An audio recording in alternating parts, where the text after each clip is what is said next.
KL Publications presents Color-Ism, Ignorance Separating Members by Ryan C. Sanders. In the spring of 1921, Tulsa, Oklahoma was a city starkly divided along racial lines. To the north lay Greenwood, a thriving black community often referred to as Black Wall Street, renowned for its prosperous business and vibrant culture. To the south, the predominantly white areas of the city stood in contrast, both geographically and socially. Ernest Hooker, a 19-year-old African-American, had recently secured his first job as a delivery boy for a local pharmacy in Greenwood. His younger sister, Olivia, looked up to him with admiration, dreaming of one day she might also contribute to their family's well-being. Ernest's deliveries typically kept him within the familiar confines of Greenwood, but occasionally his duties required him to venture into the white districts of Tulsa. On the morning of May 30th, 1921, Ernest was tasked with delivering a package to a client downtown Tulsa. Upon arriving at the Drexel building, he entered the elevator operated by Sarah Page, a young white woman.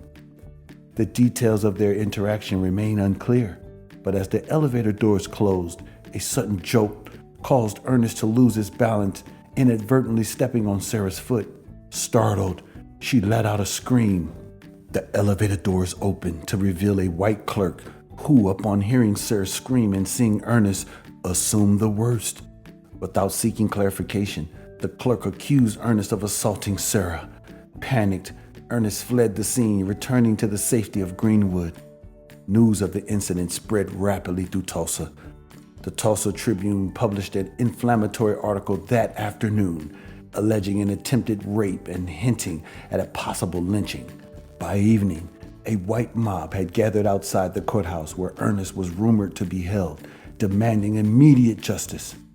Fearing for Ernest's safety and recalling the recent racial violence in places like Elaine, Arkansas, where black sharecroppers had been massacred for organizing labor unions, members of the Greenwood community took up arms to protect him.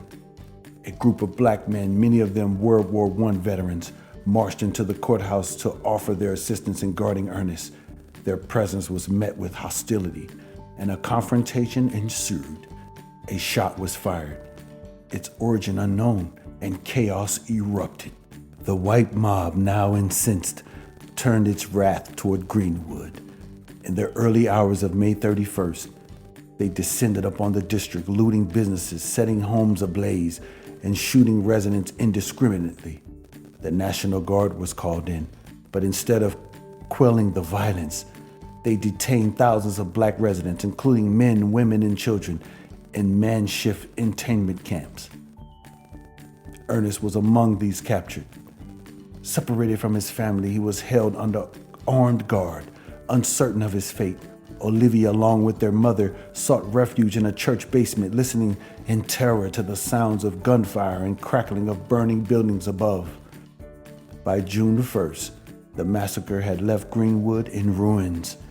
An estimated 30 to 300 black residents were killed, and more than 1,000 homes and businesses were destroyed.